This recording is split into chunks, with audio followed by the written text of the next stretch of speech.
Hello, everyone. Hi! Welcome to episode 2 of Paint and Slay! Yay! We are still working on the Myconids because Myconids are fun. I am still Lauren Urban, your content coordinator, and that is still the awesome V. V, why don't you introduce yourself? Hi, everyone. I'm V Muse. I'm the partner manager over at CNE, and I am also a well-known mini painter in the tabletop RPG land.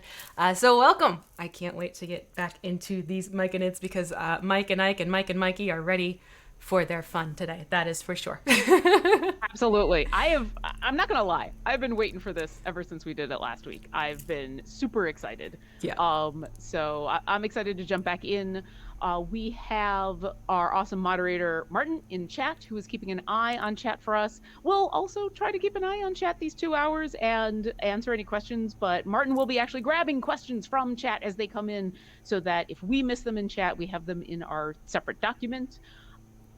If you want to paint along with us, all of the information on the stuff that we are using is in our Discord. We have a Paint and Slay channel, and I'll go ahead and put discord.gg/idlechampions in our chat. So if you'd like to join the Discord, see what we're going to be doing next, see all of the stuff that we're using for the Myconids, show off your own stuff, that'd be great. Join us. Yeah. And yeah, we're going to be starting...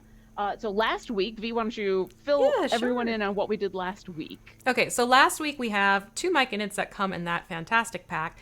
So for the first Myconid, we basically took my shadow layer approach, is what I call it. We went with blacks, grays, and white. And then for our other fellow, we went with browns. So we went from brown to tans to creams to white to basically create this really cool layered effect that helps bring out additional details in the miniature before we go in and we start adding color. So this week we're going to have fun with colors. Now we're doing 2 different approaches here just because with the 2-pack I thought it'd be fun to show you 2 different ways you can paint these fellows. So Mike here is going to get the treatment like right here, as you can see on the screen. Okay, so we're gonna make Mike have this lovely rainbow blend using inks and or washes and or very thinned out paints. And then what we're gonna be doing for, this is my Mikey, Lauren's is Ike, okay, which by the way, that harkens to what is happening up here with the code. Keep that one in mind. But for Mikey, Ikey, Mikey, Ikey, I couldn't help it. Yeah. I love it. For this fellow, we're going to have fun, and we're going to do sort of a classic red cap mushroom with little white dots and everything. So we'll have 2 different looks for similar shaped minis, and it's just a fun way to kind of change it up a little bit and add a little bit more interest to your tabletop games as well. So what we're going to do is we are going to go in and we're going to start with the little brown guy, okay? Okay. Now, before we get started, yes. Before we jump back in, for those who are wondering where you can find Myconids in the game, do you want to switch over to the game real quick and I'll show off? Yeah. Here we go. I'll show off Neutral No More, which is a free play that is one of the newer adventures that came out. This is in the Underdark in Grand Tour, and I'm kind of sitting here on this completed boss fight because I might be a little overpowered right now for this boss fight, but he does show up, so we'll continue to fight through this. Yeah, he's just like, hi, and then there he is. But yes, if you would like to fight this Myconid, you could do that in Neutral No More in the Grand Tour. But if you would like to paint the Myconid now, I will hand it back to you. Ooh, yay! All right, we're gonna hide that screen. So now we're gonna jump back over to our buddy. I'm gonna say Mikey here. So we're gonna jump over to Mikey, and Mikey is the one who's getting the little red cap, like classic little mushrooms you'll see in the forest, and we're gonna have some fun with this. So obviously, I just said we're gonna paint the cap red. You want to get a hold of your red. Now I am using pretty much a classic red from Vallejo. Now, all the paints I'm using are Vallejo. Said this last week, you can use pretty much any paint brand you choose. If you have one you prefer over the other, that's totally cool. But you want a classic red, okay? This means it is neither a purplish red or an orangey red. It is a red. And as you can see, Lauren and I are both shaking it up. You know, shake, shake, shake. I learned my lesson last week with the brown, and where I was like, oh, I don't know what's going on with that. Yeah. And for those that are playing along at home with the list of stuff that we recommend, I am actually using the stuff that is recommended for, the basic set of brushes and paints and everything. So if you are painting along with me, I am using the bloody red. Bloody red. Wah, ah, ah, ah, ah. And here I have just the classic red because I'm using from the model line. Lauren is using from the game color line from Vallejo. They are two different lines, so the paints do have some differences in tones, which again is still totally very cool. So what I'm going to do is, for this one, I actually want this to be a little bit thinned out because right now, I remember I talk about this in terms of sort of like condiments and foods. So right now we're sort of looking at ketchup. And I don't want it to be ketchup. I want it to be more like a maple syrup, if not a little bit thinner. Like, you know how there's fake maple syrup and then there's real maple syrup? So right now we're aiming for real maple syrup, which is that nice thinner bit, because we're going to create something a little bit of a glaze and less of a thinned out paint. A glaze means it is something that's going to float the pigments a little bit more so it's not an opaque coverage, because what I don't want to do is fully cover up all that footwork we just did with bringing out all those details from the shadow layers. So I'm just actually going to take water and beat it onto my paper plate. Yes, I use paper plates because as things dry, that becomes my reference palette. That's why I like to use paper plates. And which brush are you using? That's a good point. Along? For those of you playing along, I am using my number 3 brush. Sort of like a multi-purpose brush. All right. Yeah, so I'm bringing the water onto the plate. Notice I'm not mixing them together yet. And actually, sometimes what helps is if you get like a little eyedropper. I still can't find mine. That's another fun little trick. You can get an eyedropper, even like those little plastic ones you can find in the medicine aisles, usually like the infant medicine area. If you get a little eyedropper there, it'll help you transfer your water over faster. Then I'm just going to dip my brush into the red and start to add red to the water. Okay. Yeah. And why are you doing red to the water instead of the other way around? Because of the consistency that I want it to be, it is easier to tint the water than it is to rethicken the paint if it gets to be too thin. But right now you can see it's moving around, but it's still sort of covering that blue line in the plate. So I know I'm getting the consistency that I want. So see, it looks like real maple syrup, not the corn syrup maple syrup. All right.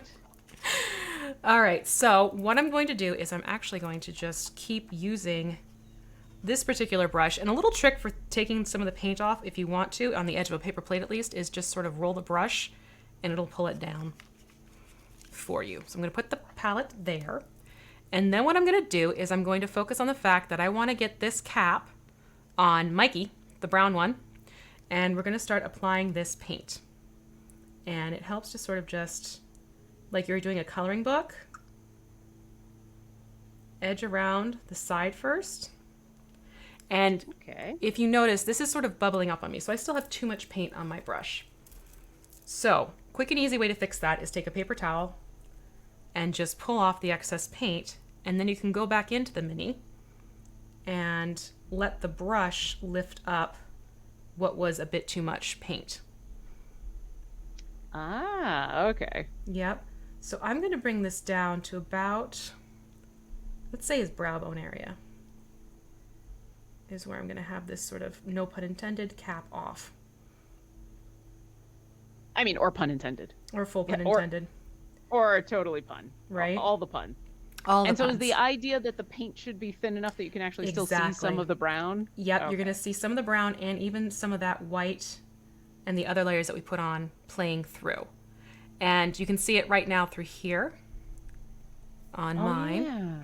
And that's actually going to become more prominent as, let's get a little bit more light there, as it dries. Because right now what's happening is the light is flaring it back off the paint, so it's blurring it a little bit. But you'll notice as this dries up, all of that's going to play through a little bit more. Ah, very cool. Yeah, just a fun little touch. And Rob Fu says, I hope you're having fungus. I appreciate that too. All right, so we're just steering into the puns. It's been decided. Yeah, I mean, why not? At this point, we might as well go for it. It is D&D after all, and it is punrific. Absolutely. And Star Chaser 43 says, question, do you find it better to shake the paint or to try to stir it? Oh, okay. Well, let's say it depends upon the vessel in which the paint is held. If you have dropper style paint bottles, by default, you have to shake them. What you can do is, if you want, you can get a hold of little ball bearings and carefully remove the dropper cap, and then you put the ball bearing in, and that way you can have it so that the ball bearing will help agitate the paint. Isn't that what they do with Guinness cans? Yes. I said that a little bit too fast. No. That's exactly what I was thinking. It's been a very long time since I've been able to enjoy a Guinness. But yes, I do remember you can hear the little bead in the can. Yep. Yeah, because it's so thick. Yep. So you can do that with your bottle-based paints. Sorry, I'm like painting and thinking at the same time. And then for the pot styles, you can go in if you want to and stir with the paintbrush bottom or a toothpick or something basically where it's not, don't use the bristles of a brush because that's just going to collect excess paint and becomes wasteful. That's just my little tip right there. I'm going to do a quick adjustment here on my camera. Yeah. For those of you who know my painting streams, you know this will happen every so often because sometimes something goes for a walk and you know what? We'll take a moment and just ask chat. Hey chat, how you doing? And how do things look and sound for this Friday? How we looking? How we sounding? We're doing all kinds of updates to everything to try to make it sound as good and as clear as possible because my camera is never going to be that good with focusing on the Mini because it's focused on my face because I'm important. So that's why we've got the big camera for V's Mini. Yes. I'm a little muffled. Oh, that's muffled. Probably, yeah. Let me see if that's an issue also on my end. I will take a quick look at my sound. It might be that I can switch to a different audio source on my end too, if we need it. So I got the red on the cap here, and you can see as it's starting to dry, all those details are still showing up. Isn't that fun? Now we're not done with the red yet because there's actually cute little fungi hanging out. So you can see here on the thigh area. Those are some those are some little mushrooms that are hanging out there. And then there's also some that are hanging out on the bent portion of the arm right there. So that means we want to go to our little detail brush, the little one. So that is I have a 10/0. You could also use, I think it was a 5/0 I put in there too. But this is the one I'm going to be using. Oh, we're actually going to be using one of those. One of those little ones. The little tiny ones. You might have to bump me up audio wise in your system while I try to find a 10. What'd you say again? A 10 over what? 10/0. 10/0. Let's see. Where are you hiding? I've got all these brushes. I should separate them in some way, but they're 10/0. There we go. You got it? Oh, you're so cute. Isn't it little? So what you want to, what you're going to do is just on this brush, put a little bit of that thinned out red paint. A little goes a very, very long way. Let me do this over my hand so you can see it's barely loaded on my brush. And then just go in and dab this onto those little mushrooms that are on the knees and on the arm. You don't need much pressure at all. You're pretty much feathering it on top of the details. Little dab will do ya. Little dab will absolutely do ya. Isn't that fun? Man, I don't know if I would have even seen the ones on the arm especially. Like those details. I sometimes forget how much details are in these minis, especially the smaller ones like this. Mm-hmm. The more minis you paint, the more your eyes start to lock onto those little nuances. Yeah. Because you start learning where they're going to crop up.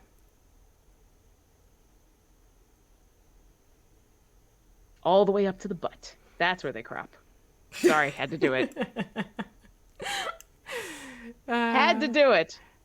Mm-hmm. Ooh, we got some more questions from chat. Awesome. Well, first off, Haggis Bun says, I tried telling puns to make my coworkers laugh, but no pun intended. I mean, is this now just going to be the pun stream? Why not? Rob Fu says, how do you rehydrate old paint, and do you even want to? That's an excellent question. Okay, so there is sort of a past the point of no return for paints. let me put it this way. Oops, wrong one. If you open up your paints and you tap it with the base of your brush and it is solid, that's DOA, toss it. If you open up your paints and it's sort of the consistency of toothpaste, there's still some salvageability to it, but it's not a guarantee. It might be like you're able to thin it out, but that might be the last time you get to use it. There are paint thinners out there, especially if you have airbrushes and things like that. So you can use those thinners to resuscitate your paints. Some people will use water, which yes, you can do, but that's sort of like you use that and then you're done. If you can find those paint thinners, Vallejo has them, a couple other brands have them too. That will probably be your better bet for thinning your paints. Just keep in mind that is now going to become a paint you're going to have to keep checking on. And normally I have found like after I've thinned a paint, maybe 1 or 2 uses afterwards, it's going to need to go in the garbage because it just doesn't keep its pigments floating as well as it should anymore. It's just sort of the nature of once it's starting to dry up, it's on its last legs. So you can extend the life of a paint a little bit that's dried out. Just expect it to not last as long as other paints is the thing. Oh, okay. Yeah. Temporary relief, but not a permanent solution. Yeah, definitely not a permanent solution. That is good to know. Yeah. And I'm just going to go up here and catch the ones on the top. God, those are so tiny. They're bitty. They are super little. super bitty. Yeah. But good to get in that detail. And yeah, I'm starting to learn about looking for that detail. So MTI has a question about the game that I can help with. I love it when my free time gates make my decision easy for me. There's only one choice I didn't have already, and one of my goals is to get as many champions as possible. That's also, I have all the champions, and it's one of my goals is to keep up on getting all the champions. So collecting them all is definitely one of my favorite things to do in this game. So free time gate weekend this weekend. If you are looking for people to help you decide which of the 3 that you've been offered you should go for, come to our Discord and ask, because depending on what you're looking for, you can get some really good recommendations from the Discord. But meanwhile, we're back to tiny little dots. I think that's fantastic. All right, so we have the tiny little dots. So we have on the thigh, if you're looking for a number count, we have 1, 2, 3, 4 little mushroom caps. And it looks like it's the same deal, except one is quite minute. So you also have 4 that are up on the wrist. So there's 3 clustered together, and then the one that sits a little bit in front of this smaller one. Oh, yeah. Wrist. I just saw that one. Thank you for pointing that one out. No problem at all. So there we have, this is pretty much what we're going to be doing with our red. And I'm purposely leaving the bottom here as a brown, because if you look at those mushrooms in like actual life, that tends to be more of this brown color where the gills are and everything. So I'm really focusing the red on the top of the cap and just on those little mushrooms that are growing on the one knee and the one wrist. Okay. And that's going to be it for our red today. Oh, wow. For both of them? For both of them. Because we're going to, well, actually for you, because you don't have the washes, you will need your red for Mike later down the line. But now what I want to do, because there's one more thing I want to get on here before we let this fellow dry a little bit more, because obviously we're going to want to add in the dots and everything, but don't paint something red and then try and add in white right away. Because pink. Because pink. Not that pink is bad, but if pink is not what you're looking for, then pink is bad. Yeah, they are so quick to react to each other. You would think a red is dry and you go into it and you're like, oh, wait, no, that was a bad idea. So I want to give this as much time to dry as we possibly can. So what that means is I'm going to go back to my brown. Now I'm working with flat brown from the model color line. And I've got the leather brown from... the leather brown. Yeah, which we're going to give an extra little shake because last week I didn't shake it up quite so much and I ended up with just bad water. Bad water. Naughty water. Hi, TTRPG Gifts. Welcome. Hello. Yay. And also the Lurking Rider. Welcome. And sorry if I missed anybody else coming on in. Welcome. Yes. Welcome to everyone who's jumping in. So what we're going to do is a similar thing like what was done with the red. We're going to thin this out to be more of a glaze. So same thing. I'm going to jump in, going back to my number 3. And I'm just going to add a few dots of water. And then bring the brown to the water to create my glaze. Remember, going for the real maple syrup consistency. Not the corn syrup. maple syrup. I'm having a problem getting paint. I'm having the thing in where I'm squeezing the bottle and nothing is coming out, and Oh, I'm afraid. Yeah, careful. yeah. I'm afraid to Hmm. squeeze harder because I know that that's a That's a recipe for an bad thing. explosion. Yes. If you have a toothpick nearby, or if this is happening to you at home, get a Hmm. toothpick and you just pop the toothpick into the opening of the bottle and it'll create an opening for you. Um, do you have another brown? I do have another brown, and I'm thinking that that's probably what I'm gonna grab. So we'll Yeah. just put that We'll just away. tuck that away for now Yeah. because of reasons. Yep. And I will move to the beastly brown, which The I will beastie also give a brown. good. And now I know for next time have a pin or a toothpick. Yes. I literally can think about where I have all of those things that are They're just uh, not right there. um w- just not a thing that's easy to grab when I'm trying to be the person on stream talking. That Mm-hmm. that's about it. So Mm-hmm. fortunately I do have this other brown. Well, there And you go. so I will just all right, Yay! so a couple of drops of the brown you said, Even and like a then little drop of the brown, and then you're going to add in a few drops of water next to it, like we just did with the red, and thin out the water, or not thin out, but add paint to the water. okay. And then once you And get then number three again is what we're using? number three to move the water over, but then we're going to move to a little detail brush once your paint's Oh, okay. thinned out enough. And we're actually going to paint the claws and the beard. I just want it to All be right. nice thin brown. Actually, I might need to thicken that just a touch more. And are we still on that same tiny little detail brush, that 1 Yes, over the 10 10, over, yeah, the 10 over 10 over? 0. Yep. Okay.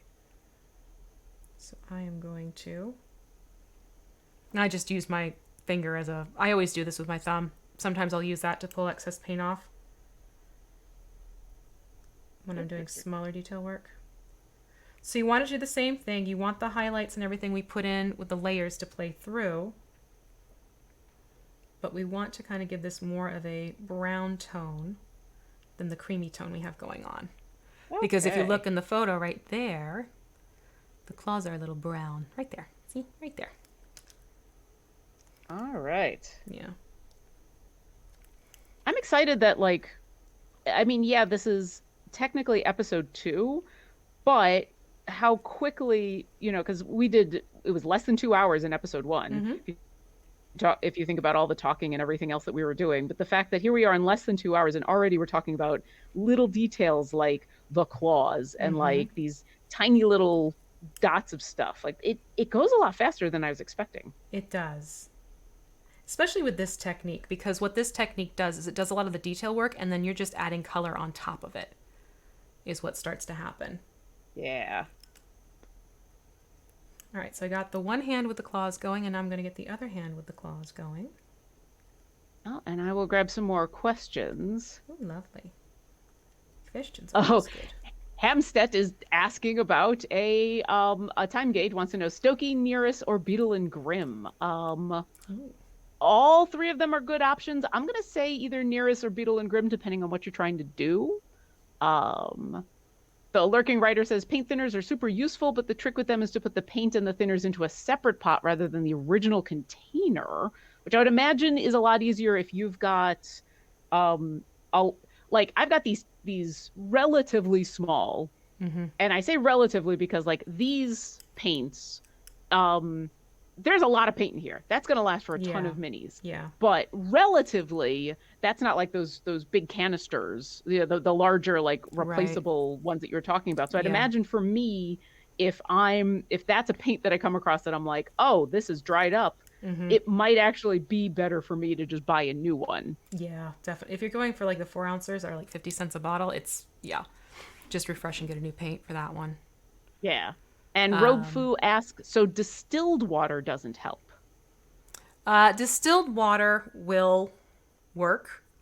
There's still the thing is the paint thinners come with a property, a chemical property, obviously, that help keep the pigments to float a little bit more consistently. There's the word I want. Water still is okay-ish, but it also will evaporate on you faster than the paint thinner. Makes sense. Yeah. Okay, so here you can see the claws have been tinted with the glaze. And I'm also going to go in now and do the same thing to the beard. The beard. The whole beard or just like The bits of the beard? whole, well, basically what I'm going to do is I'm going to, you see how I have the little like socket underneath the eye Yeah. here? So I'm going to start the beard work. I So mean, that's what it that, is. yeah, so that it sits underneath that socket detail. So I'm not going to get the brown on that socket, but I am going to get it onto the beard. Does that make sense? That does. It's a fine detail. So for those of you playing along at home, I did have to take a really close look. Mm-hmm. But yeah, I totally see what you're talking about. Okay, great. But I did have to take a close look. Jid Zero wants to know, what if the paint is so dry it's solid and the top has cracks in it like dried mud? Then it's Oh garbage. no. Oh Then no. that's garbage. Yeah, that's bye That's bye kitty. that is that is now a solid that is no longer a liquid. Yep. Sorry. That's that you really can't bring that back to life. That's good Um, to know. That's good to know yeah. about though, because I would imagine there's a lot of people who maybe are interested in getting back into mini painting who have like some paints lying around Yeah. or some stuff maybe they were doing it for a while and they stopped for a while for Mm-hmm. a variety of reasons and so now are picking it back up and pulling out their old stuff and looking at their old paints going, Yeah. ugh. Yeah. And that's just it. I mean, a lot of times, and I will say this, if it's something where you've been out of mini painting for a while and those paints are aged, sometimes it's better to just start off fresh because you don't want to run into the aggravation of the paint's not the right consistency. You have to get additional supplies because the paint's gone dry and things like that. Sometimes it's better to just jump back into things clean slate with supplies. If it's something where it's been just a few months, well, then yeah, you can go back and see how your paints are doing and everything like that. But if it's been a couple years, you might want to check and see what the consistency's like. That being said, I literally have a paint bottle downstairs that is now 13 years old Oh, and it's still doing okay. okay. But so much of it depends on the paint itself and where it is stored, et cetera, et cetera, et cetera. So my own experience can be very different because I have my paint stored in a basement, which tends to be more of a controlled climate throughout the year. But others may have their paints in craft rooms that are upstairs that have full exposure to sun most of the day, and that's going to change what the paints are exposed to and the temperatures and everything. So just keep that in mind. But That's all good to anyways, know for those of us who are getting into this who are new. mhm, It's like, all right, maybe I will store these in a more climate controlled environment. if So, you can store it in the back of a closet, by nature that tends to be better because you're not exposing it to light. Closets tend to be cooler anyways because there's no windows and they're also for the most part interior walls type of situation. So just keep that in mind. But yeah, so this is basically where we are now with Mikey and Ike. Oh, look at yours! It looks so great. I'm working on them. Looks I'm trying. good. So we're gonna set this one to dry for now because at this point I really want to make sure that red is dry before I go in and we start putting in the fun little dots. So let's rinse those brushes super well because red likes to come out and play. I like that way of thinking about it. Red likes to come out and play, not turn everything to pink. You must be pink. It's very well. Think about it. Like when you have a red sock in your laundry. Anytime you do pastels or whites, you have to be careful about getting a red thing in there because Oh yeah. it'll tint. Same thing with red paint. So just be careful with your reds. Obviously, if it's Absolutely. a darker color, you get away with it a little bit more easily. But yeah. So okay, that I think takes care of. We're gonna save the eyes for the end. I've decided. So yeah, that takes Okay. care of what we need to do on the brown base one. And Now, I'm going to jump in here because we had two people in chat ooh, asking about the supply list. And yes. Surreal, I do think that's a good idea for a command for the beginner supply list. But the commands for chat are there's not a lot of room for text, and we want to be able to give you some details. So we were asked by Fainting Goat, where's the list for supplies? The best places we have on our Discord, we have a Ooh, did we lose her? Anyways, if you go onto Discord for Idle Champions. oh, there we go. She's back. You looked Okay. out for a little bit. That was distressing for a moment. I saw everything go away. So But yes, discord.gg/idle champions. There is a Paint and Slay channel, and we keep that list updated with what you need for the next week's show, so that you can paint along with me. So, am I sounding okay? Am I looking Yeah, okay? you're Did I doing get... just fine. Yeah, Okay. you're back. You are All totally back. right. Then The let us. joys of the interwebs, people. Yeah. So Mikey and Ike are to the side now to dry. And now we're going to jump back over to, luckily we've both named him Mike. Hmm.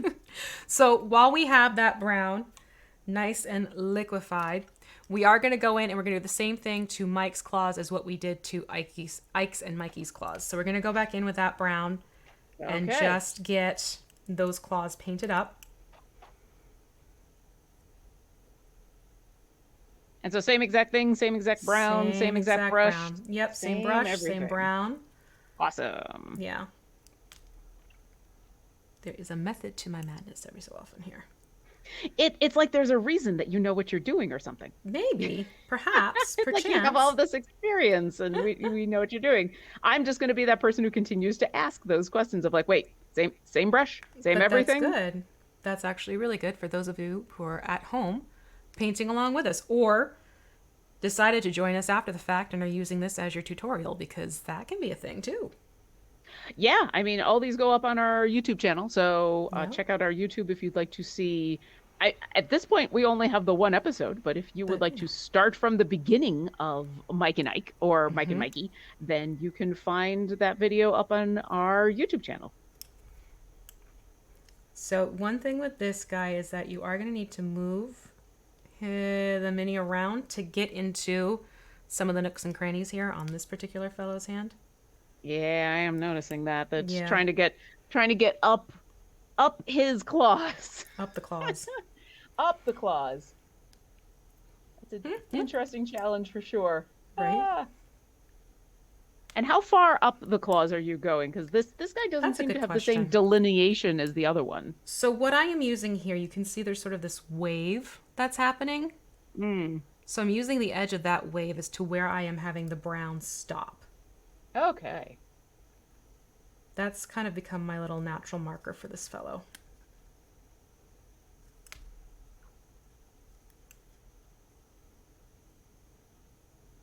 Oh yeah, trying to get in between all three of those claws that is a challenge. Yeah, it reminds me of the slot.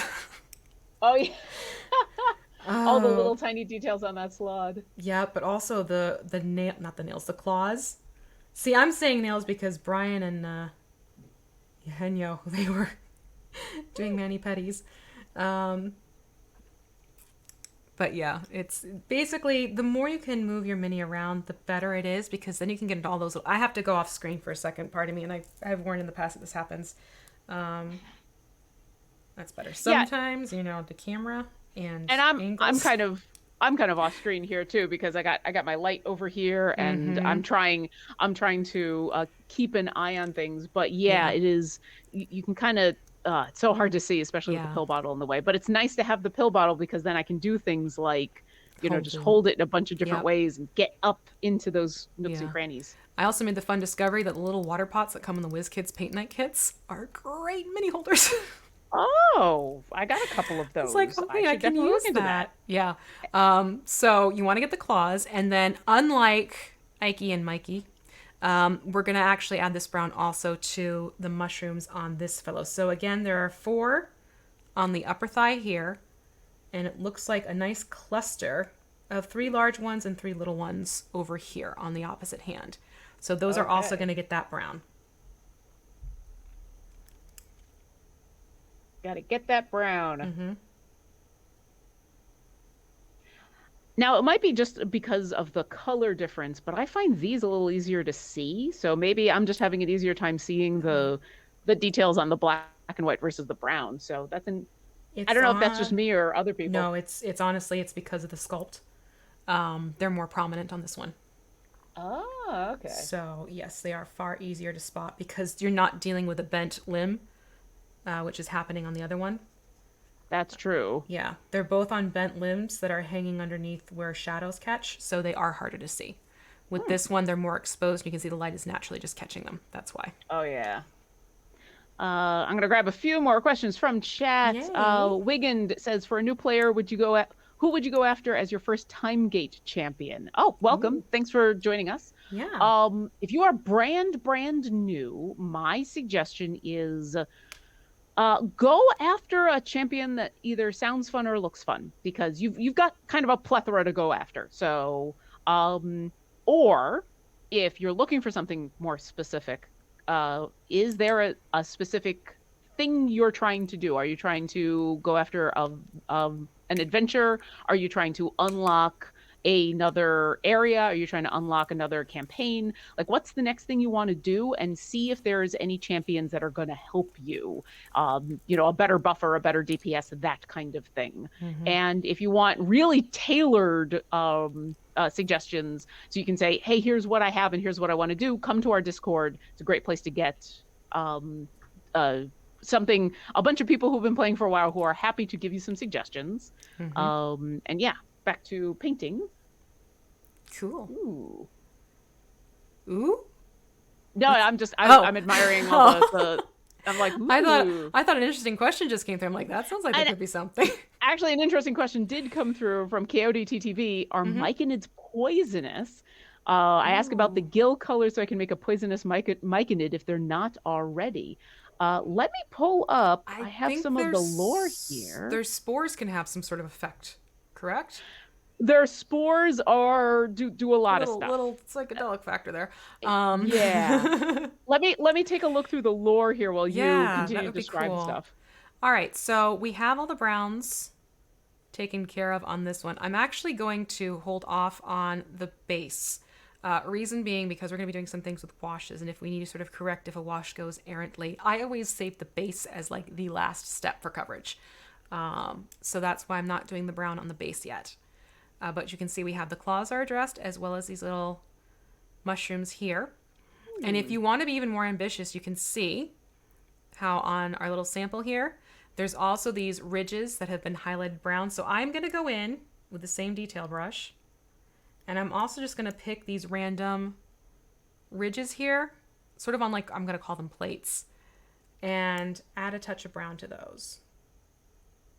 And this is kind of where the white is on the arms you're talking about? Yep, okay. Exactly. So you can see I've just sort of coated.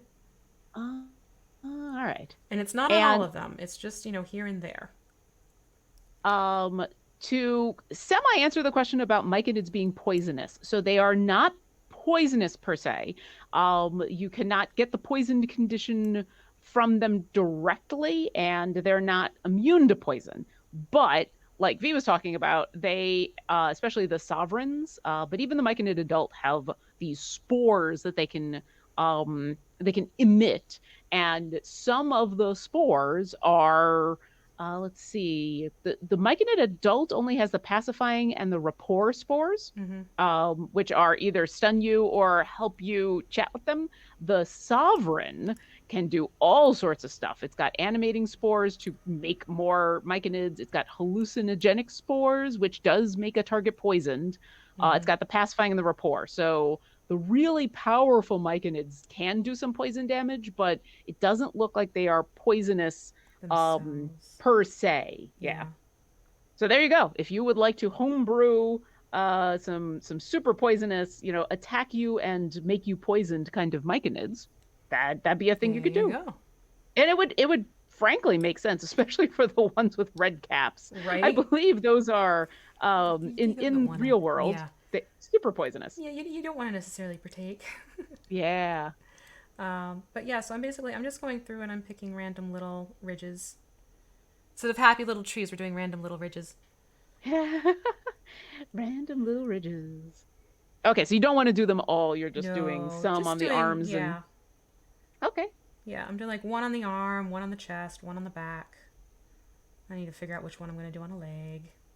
I might have done a few more than that on the arm, but that's okay. Which is totally cool. I mean, it's your mini. Extra poisonous. Make of it what you want here. I mean, I got this brown all mixed up, so might as well go for it.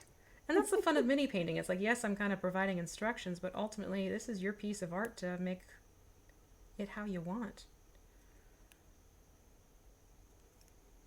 I mean, I think it's great when people go rogue with their minis. Like, they take the concept that's being shared with them, but they do their own thing, because then the results are just killer, quite frankly. Well, and as we move forward with more paint and slays and more Mm-hmm. minis, we are going to be. I mean, we're kind of doing this with one of the Right. Myconids, and where we're not doing the same as what's in the box art. But some of the other minis we're going to paint are we're definitely going Have to some fun. go rogue. I like it. I like it a lot. All right, so I think I'm going to leave it at that with just, a few of these accented Okay, on yeah, my end. some stylish brown Yeah, accents, which is just something a I little flair. And never what I'm thought I going was to going to do, say, but there you go. yeah, I'm going to do one of the little, one more. This is the problem. I always jump into, maybe just one more. Just one more. Just Uh, wait, another one more. Mm-hmm. And RGE Wolf asks a pertinent question, which is what miniatures are you using to paint? So this one in specifically is from WizKids. It's the Nozzler's Marvelous Miniatures, the Myconids, and I Mm-hmm. can actually show you the back of the Woohoo. package. It won't Yep. come in incredibly high detail, but Yeah. there you go. Here we go. I So can. yeah, So yeah, it's the Nolzur's Marvelous Miniatures Adult Myconid, and if you want to talk to your FLGS, your friendly local game store, what you want to give them is this code. That is the SKU number 73405. That's the SKU number. They can look it up and get that on order for you if they don't have it on hand. Just saying. But you can also use that SKU code to plug it in if you need to go online instead, because FLGS is not an option for you. When you plug in Myconid and you put in that SKU number, it'll make your searches much easier to guarantee you're finding this particular miniature. yep. Little side note there. So, all right. So we have Mike all dressed up with his little brown accents now. Yay. Now we're gonna have fun. We're gonna jump into doing washes. Ooh. Make sure you rinse your detail brush. Okay. Do that. Don't And forget while we're that doing part. that, I'm going to answer real quick because TTRPG Gifts wants to know what did you use to stick the mini onto the cap? So I personally just have some of that sticky tack that you can get at like a pretty much anywhere. Yep. It's the kind of thing that you can use to like stick something to the wall and then be able to take it off easily without harming anything. I don't know, V, what you are using. It's the same thing. The generic name is Blue Tack. Ah, Some brand names, Fun Tack, Loctite type of things. They have their own versions of this tack. You can find it in blue, classic blue. Some others have come out with white now, if you want to get a white one in there. But it's basically you will need to sort of knead it. No pun intended there. Well, we'll go with it. So you're going to knead it in your hand, warm it up to body temperature, stick it to the bottom of the miniature, then stick it to the base, and it has a really nice. I mean, look, it sticks on quite well. And then when it comes time to remove it, just pull back gently, and if any is stuck to the bottom of your base, you just go back in with what you were able to pull off and just sort of blot is the best way to describe the motion. Blot, yeah. and it'll help pull off what's left on the base. But that is a little removal tip. Okay, so we have the Wash browns time. going. Now it's time to wash. Now I don't mean take the miniature to the sink and wash it with soap and water, because that's going to create problems. That just means you get to start all over again with the painting. That hey, I want to start Yeah. over. Time to go for a wash. Let's do this again. So what I'm going to jump into are my washes. Now I do have preferences when it comes to washes, and I am a big fan of the Citadel shades. They have these vibrant, rich colors. They are gorgeous, and I love working with them. So I'm going to start off with Citadel shade Cassandora Yellow. Which you'll see in a second is it's a lovely wash. However, if you don't have these washes and you have inks, you can also use an ink, but you're going to want to thin out the ink a little bit, because inks tend to be a little bit more potent than a wash. A wash is thinned out as well.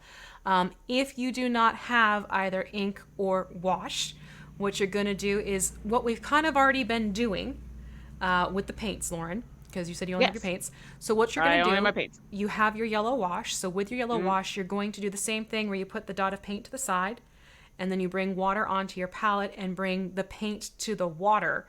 And you want to make sure it's even thinner than the maple syrup consistency. You want it to be more like skim milk. Oh, really thin. Yeah. Okay. Yeah. Because what you don't want this to do, you want this to start gradually adding the pigment. You don't want it to be an evident pigment where it obliterates everything else underneath it and becomes more opaque. So a little bit thinner than what your glazes were from before. All right. Okay, so, oh, and also, many people complain about the Citadel Washes oops-a-daising tip over, and yes, that is a thing, and yes, that has happened to me. RIP my Agrex Earthshade. You can Oh find no. these fantastic bases on Thingiverse if you have a 3D printer, and you can also find people who sell these. But they're really great for stabilizing and keeping these washes upright. So I'm just going to pop my little wash into its little stand-up support thing, and then get the cap to sort of flip back for me. And I'm going to go back to the number 3 Number multi-purpose, 3. all-purpose brush. And you'll see, I switch between the Mod Podge brushes and the Royal Langnickel brushes. I like those too as well. Are the numbers of brushes, are they consistent between brands? Yes, they are. They That's are. good to know. Yeah. It's definitely helpful. Of course, the fun is you can see it happening now is when the paint starts to crack on you. But, for instruction purposes, I'm making sure to find the ones that have numbers on them. So once you get your yellow thinned out, Lauren, Yes. to a good consistency, I'm going to dip into my wash. And a little bit goes a long way. And if you're using the wash, just make sure you sort of, oh, what's this like? I'm trying to think, like when I'm going back to my own painting references. That's not going to work. But basically, just slide the brush along the edge of the pot so you're pulling off the excess liquid. You Okay. don't want to dip and go right away because then you might end up having too much wash on the brush, which is not good. So you can see here on the image we have over here, there's some yellow present. And yes, there's also red at the top, but we're going to start working on our base washes. So we're actually going to start and pull the yellow onto the cap and bring that down the miniature. Now the fun thing here is this is really where you're going to see those shadow layers are coming into play now, and suddenly those details not only have color but they're popping out more. And so I'm going to take this wash and I'm going to bring it down to about, and I love that we have this, to where you see this curvature under the eyes again. So that's my target. That's where I want all of this yellow to go on the front.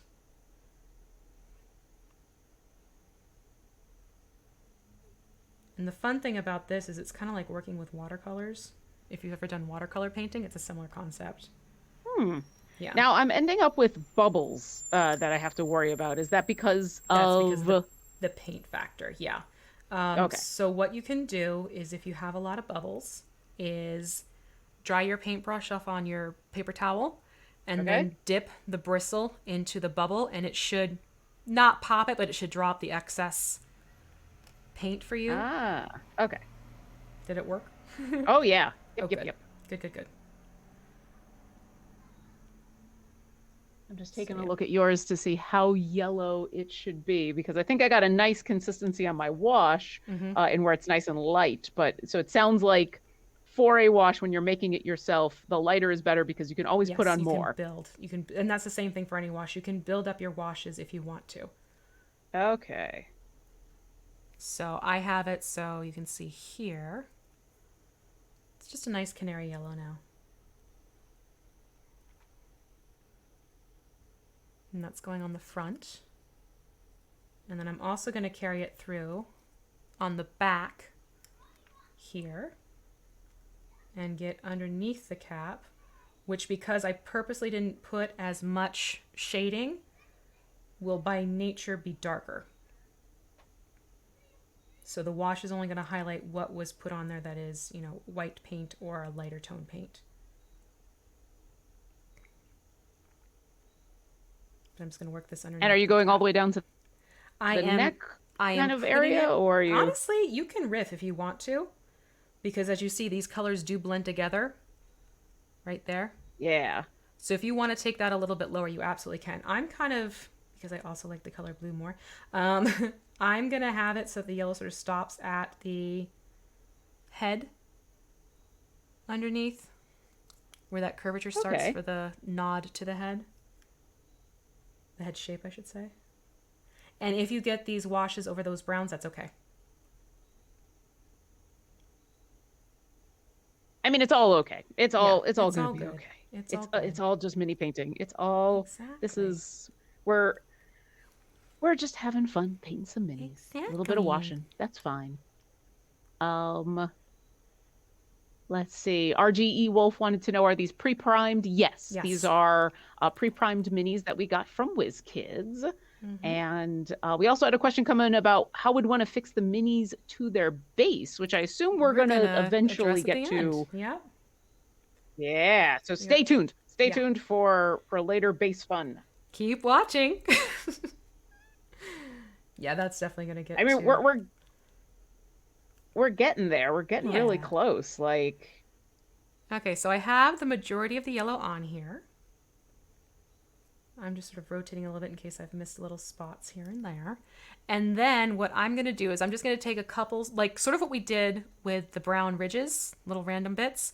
I'm going to take, and if you want to switch to a details brush, you can. I'm going to take a little bit of the yellow wash and just sort of pull a couple streaks down on the beard in a couple little random spots. Not the entire beard, but just a couple of points. And how far you want to extend it is completely up to you. But you can see I took one that's a little bit longer down the one side, and then one's a little bit shorter in the center. I'm going to do one more over here on the other side for balance, and do that. Just like hey, that. Yeah. How's that feel? here we go. This is where I am. Great. Okay. Okay. So that is the yellow, which I want to have this dry for a little bit before we do anything else on Mike. And that is also it for the yellow. So I'm going to put the yellow away. And now... Bye, yellow. This is the other fun thing about washes. They will stain your fingers. It washes off, though, after like a couple washes. So not too bad. No pun. Full pun. I'm going to go back... I feel like I've done okay so far in keeping my hands without... I'm sure that won't last long, though. Yeah, we'll see. Okay, I'm going to go back to our buddy Mikey and Ike, I should say, Mikey and Ike. All right. And I'm gonna grab my Agrax Earthshade. Now this is a great wash to have on hand from Citadel. This is like one of my favorite ones. Jokingly called Talent in a Bottle, along with the Nuln Oil from Citadel Shade. Both are great washes to have on deck.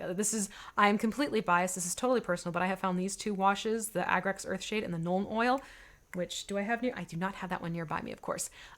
Both I always make sure I have in stock. Let me put it that way. But if you do not have that on hand, Lauren, what you want to make sure is you're going to do another brown wash. You used Beastie Brown on this, right? Yes. For your claws and everything? Yeah. So then... do you want me to poke open that other one? Yeah, I was going to say, but the other one, we were having issues with it not popping open. So with this one, it should still be okay. If you don't mind me... No, it should still work. It's just make sure you thin it out a lot more than what we did for the glaze. Will do. And I'm going to rinse my brush in my water very well. Because I just had that Cassandora going. And I always check in my paper towel because you'll see there'll be trace amounts. So I use my paper towel to make sure I have pulled off as much as possible. Which looks like I am now. Same thing, I have a nice little handy dandy holder. And this is on the brown Myconid. What I'm going to do now is I'm going to wash the entire body. From cap. Okay. Yep, from cap to down to the legs. However, for you, Lauren, since you're working with a paint, what I would do is make sure you're working this only on the creamy portions. So what hasn't been painted yet. And again, make sure it's very thin, because what might happen is that the parts you've already painted, it might all blend into each other. So that's just one thing to keep in mind. The other thing you could do if you wanted, since you already have a yellow thinned out, is you can actually add some brown to your yellow and create more of a sepia wash. And that way you have two different colors I'll give that a try. You want to try that? That sounds like fun. Okay. Do I add brown paint, or do I add brown, like I've already kind of mixed up a little bit of a brown wash. Do I do mix the two the together. brown wash to the... Yeah. Okay, if you want to the mix two the washes? two thinned out, okay. Yeah. If you want to put the two thinned out together, Yeah. there you go. So what I'm going to do is I'm going to take this Agrax and I'm going to start at the top underneath my cap and start getting this into all those lovely nooks and crannies. And you can see it Ooh, I starts to actually pool kinda just like a little bit. Yeah. So I'm going to start under here and then I'm going to put a little bit on the top cap as well. Always make sure you draw that brush along the edge of your pot for your wash so that you're not pulling too much. So the top is going to get some of this too, as you can see.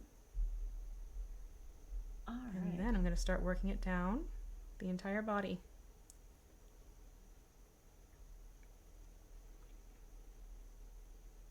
So since you are mixing up a sepia-like wash, Lauren, you can put this on everything now because you won't have the same brown happening. All right. Yeah, I definitely see a lot more of like the uh it's kind of a tan-ish. Mm-hmm. So yeah. We'll just do it all over. We'll just give this guy a good washing. Yes, exactly. Isn't there something with cooking where some people say don't wash your mushrooms? I have no idea actually. But that sounds like a thing. I don't know, chat. Anybody, any cookers? Cookers? Cooks? Chefs? Any cooks in chat that can tell us about mushrooms? How many cooks are in All the I know kitchen? about mushrooms, yeah, all I know about mushrooms is that I probably don't know enough about mushrooms to be able to do anything with mushrooms. And that when you see them in the wild, that because I don't know, Yeah. that I should just not touch them. I know enough to know that they are dangerous. I give people who are able to pick, like just from sight, so much credit. Oh yeah, absolutely. I mean, so knowing impressed by I've seen a couple of videos. Every once in a while, like something will get posted on Twitter or something of people doing those kind of wild pickings, and they'll talk about, okay, you're going to want to look for this, Right. and you're going to want to look for this detail and this thing, and half the time. The stuff that they're talking about are like, now make sure that you're finding under the cap that this is there, Right. unlike this thing. And half the time they say that, and I'm looking at these mushrooms going, they look the same. Yep. Yep. They Exactly. look exactly the same. Exactly. Oh God, I'm gonna die. So yeah, I agree. Yeah. For sake of reference, I'm just showing off what we have here. This side has the wash on it. This side does not. As you can see, when you put the wash on, it really makes those details pop out more. So that's why I'm doing the wash on this one. I'm going to get the wash going on the other leg that was not washed, the unwashed leg. How dare you with an unwashed leg? Get that leg over here. Back in there. Get that leg over here. Back to And the tub then, again. a couple more questions from chat. Sure. Also, I'll say, since we've been going at this an hour, I'll also give the thank you to Martin for grabbing questions from chat. If you do have any questions about the game, about the minis that we're painting, I'll go ahead and put them in chat. Martin, our wonderful mod and producer, is going to be grabbing them and putting them into a document. So as we are heads down on minis, we don't miss your questions. Yep. And if you are new to Paint and Slay, welcome. We are working on Myconids that you can find and fight the adult Myconids in Neutral No More, which is one of the new adventures that just came out a couple weeks ago. And Fan Fraz wants to know, do you ever use a wet palette? And I gotta admit, I don't know what that means. Okay, so it's funny you should ask. I have tried in the past using wet palettes. I've come across a couple of DIY styles. I did have someone give me a wet palette, and I wasn't too nuts about it. However, I am getting the chance, hopefully soon, to experiment with another wet palette. This one's sort of a Mach 2 of a brand. So I'm eager to see if I like it better with the redesign. Personally, though, I prefer working with the paper plates because for me, it takes me to how I normally work with paints in general. So it's more familiar for me and comfortable for me to work off of a paper plate. It's my own quirk. However, if it's something where you want to paint your minis and have a chance to step away for a little bit, the great thing about wet palettes is they keep your paints wet for longer, essentially, is what they do. It definitely helps if you're doing blendings as well.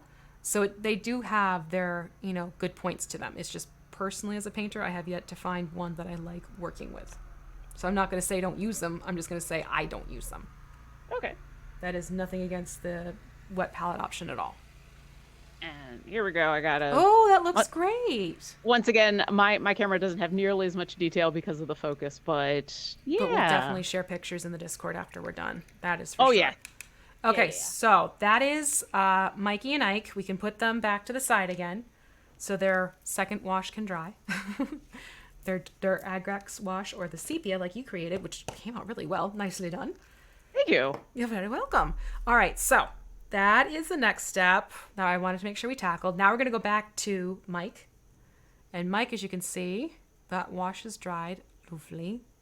I'm quite happy with that one. It's almost like this beautiful canary yellow. I love the Cassandora. I am a Cassandora snob. I'm going to go now. Fan. You're a fan. I'm a nothing wrong fan. being a I fan. am a fan. I'm a bit. Oh, here it is. I did have the Nuln oil. See, this is a Nuln oil, which is basically a black wash, but it's really sharp. I totally thought you were saying gnome oil, like GNOME. Yeah, no. N-U. I totally thought it was a knoll L-N. oil. I'm like, okay. Gnome oil. How do they make it? I'm kidding. I am absolutely kidding. So then what we're going to do is you have a green on hand, correct? I do. Lovely, because you're going to want that green. Because now we're going to move over to green. Dropped it. And I'm going to use... Don't drop the paint. Fortunately, I dropped it while the cap was still on. I went to go Okay. do the shake, and I went, boom. Wink. So, There it goes. nah. Bye-bye. Oh, I've done that too. Little tip too, if for some reason you spill a paint somewhere, you don't want it, and you still have time to make it work, it always helps to have on hand 90% rubbing alcohol. Take that pure rubbing alcohol, put it into the spot, and blot furiously, and it should help start pulling up the paint color to salvage, carpet or something, because I'm not speaking from experience at all. That is super good to know. You have to catch it when it's wet, though. If it dries, game over.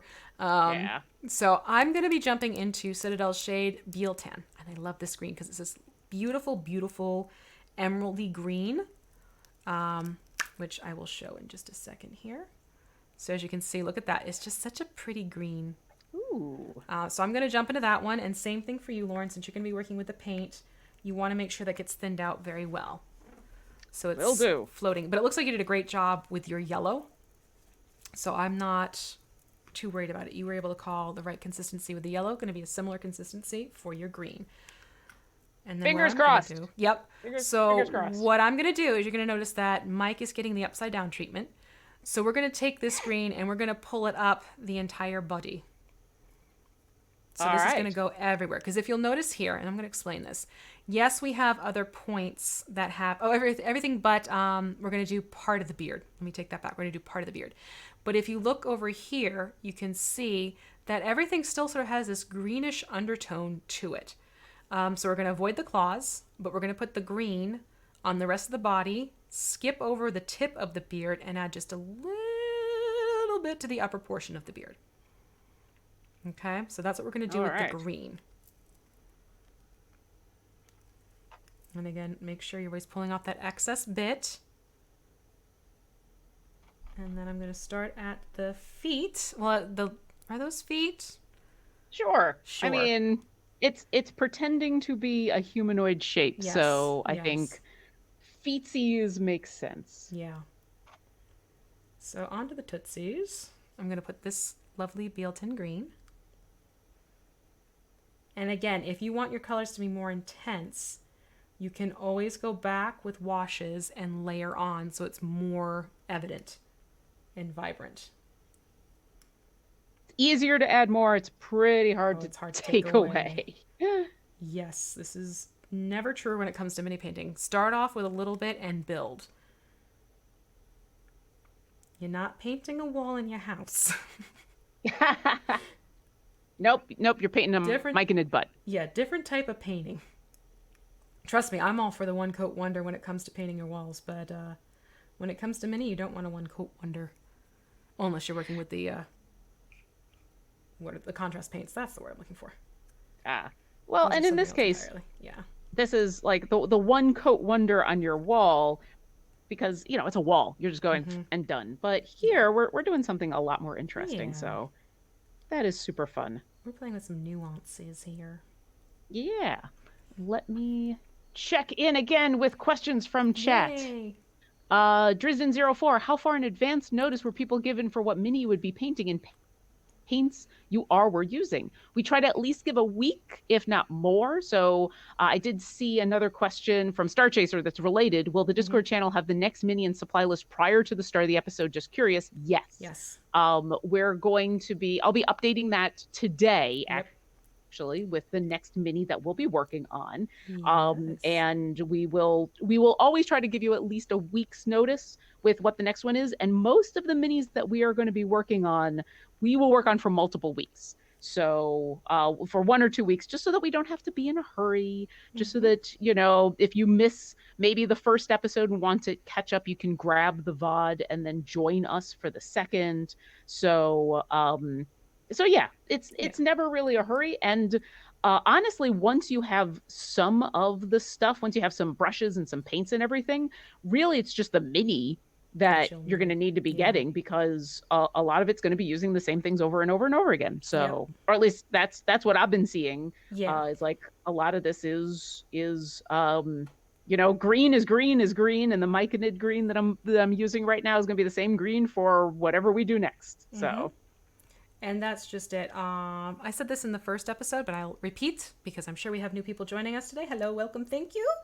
If you want to join in mini painting and you're not sure what paints to have, white, black, red, blue, and classic green are all you technically need. You can mix all of your other paint colors with those 5 on hand. So just a little tip there. there you go. And yeah, if you go to the Discord now, it still has the Myconid information, Mm-hmm. and that also does include kind of the basic supplies that Yes. I have picked up. So I'm using the same stuff.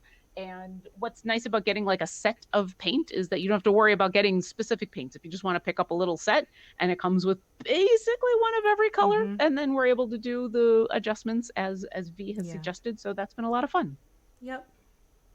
I do try to speak to people who might have different supplies. That is something I always try and do. Now, if you'll notice here, what I'm doing with the Beal-Tan is I'm kind of having it go a little bit over where some of that Cassandora was. And you get this lovely blending effect that kicks into gear as a result. That's why I like doing this with a wash style. It makes blending a lot easier for beginners. Yes, this is something you can do with paints as well down the line once you get a better feel for it. But when you're just starting out learning how to paint minis, this is a fun little cheat, if you will. Is it a cheat, or is it just a wonderful It's a technique? Yeah. Yeah, a technique to help out those of us who could use a little assistance. Yeah. Who are new at this, that's all. Yeah. I appreciate those. Well, I'm glad. So I am going to do a little bit of the green on the upper portion of the beard, and I'm actually going to have it blend a little bit into the Cassandora where I edged. So just a touch of green at the top here.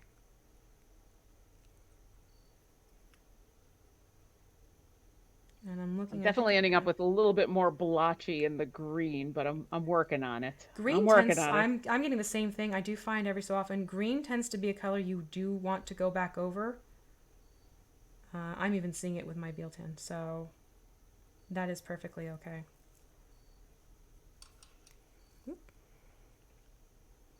But you can see the greens are starting to pull up and around. Oh yeah. And those details. When it's wet, you kind of get this flashback that happens with the camera. There's really nothing I can do about that, folks. My apologies. But as it starts to dry, as you can see here with the yellow, you can see the details pop up, but you get that lovely little tinge of color. Oh, and we had a couple more questions come Yay. on in. Always good. Oh, the lurking writer is apparently a professional painter and decorator by trade, and so says wall painting. How dare you, Lauren? I mean, okay, yeah, fair. And then I will say one coat and done is not really great even for walls and ceilings. Mm-hmm. Good to know. All right. Angela Sparks wants to know how many brush licks so far. One, and it was clean. Okay. All right. It was my detail brush. And NeoFet3 wants to know gloves or no gloves. Would you prefer wearing or not wearing? I have a latex sensitivity, so no gloves.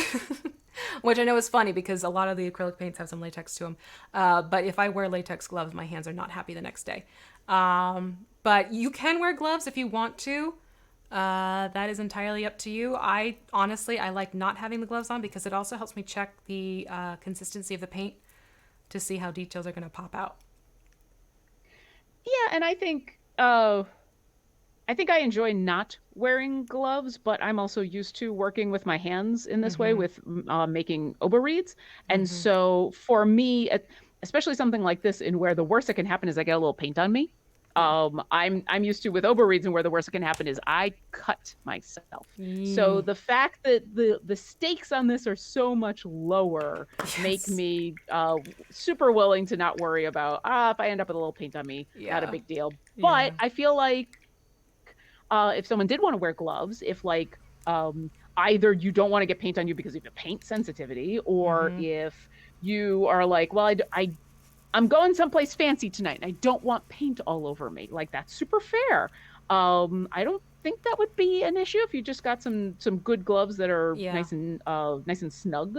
The other thing is normally the paints, it comes off really fast with just a nice warm water and soap. I mean, I just pulled off what was on my hand using a wet paper towel.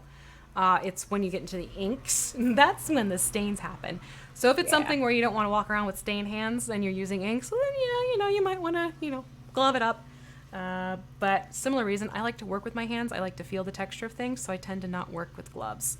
But here we have Mike with all of his green glory on him. And you'll notice with this green that as it dries, it'll pop out a little bit more, which is showing up better on the back here. There you go. Yeah, that's he's a I think I'm gonna have to wait for him to dry just to Mm-hmm. double check, like you said. Right. Yeah, Some of it's definitely. popping a lot more than others. Yeah, as it dries, it'll show up a little bit more. So now what we're gonna do is we're gonna switch over to a blue wash. We're gonna be working with Mike for a little bit here, Ooh. folks. Now this is a gorgeous. Well, I need to swirl it. With washes, don't shake, swirl. By the way, very gently. There's like a little centripetal force. Whereas Citadel I'm going shade. to because I think this is the first time I've used this blue, so I'm gonna Oh give it a yeah, good definitely. shake, shake, shake, shake, shake, shake, shake. So this is truly one of my favorite blues across the board. It's Citadel Shade Drakenhof Nightshade. It's a pretty sapphire blue. So I'm going to dip into this one, full pun intended. I am going to be dipping into this one and using it for the blues. And this is going to go, as you can see, I'm going to point over here to our reference. This is going to go onto the rest of the beard. You can also see that there's a little bit happening on one of the arms. So one of the arms is going to get a little bit of that blue sort of working from the wrist up to the elbow area. And I'm also going to do a little bit on the other one where it's just sort of focused more on the wrist itself. And then I'm also going to do a little bit down on the legs. Base of the feet up to the knees is sort of where I'm targeting these blues. If you want to have some fun and add in some more blue because you like the color blue more, then by all means, you can absolutely do that. And true to form, this always cracks me up with my mood ring. For some reason, my mood ring is always very good about trying to match the mini. No matter what I've painted. So I'm going to go into this. I mean, God, look, I'm going to actually, just because I want to show off this color. It is such a pretty color. And I'm not going anywhere fancy this weekend. So it's this very rich, deep blue, like a sapphire blue. And it gets more intense as it dries. So I'm a big fan of this Drakenhof. So I'm going to go in here. And I'm going to first add it to the beard.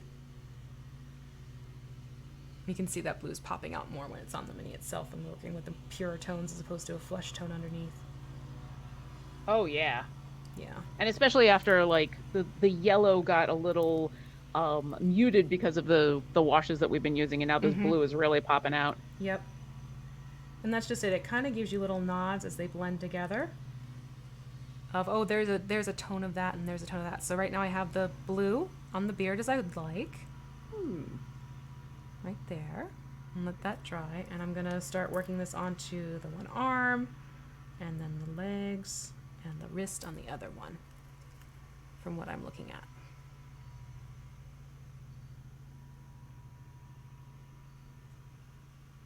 Oh, need a little bit more. There we go. I'm going to work this blue on the one arm up to about the elbow area because I do want this to blend with the green.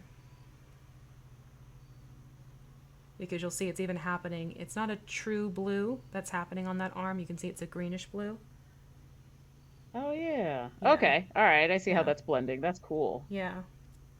That's why washes are fun. Because washes are fun. Drisden04 wants to know any teas on what the next mini will be. Oh, I mean, we could Yeah, go for it. flat out share if we want. Give me 1 second. I'm going out of frame. Oh, all right. I will.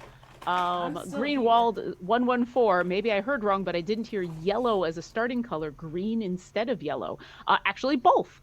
So we used both green and yellow. Yes, we did. Started off with the yellow at the top, and then we shifted down to green. Actually, let me just quickly get this wash where I want it on this one arm, and then I'll show the next mini. Oh, yes, we're actually going to show it off shortly. We've tried to plan out the next couple of minis for your enjoyment.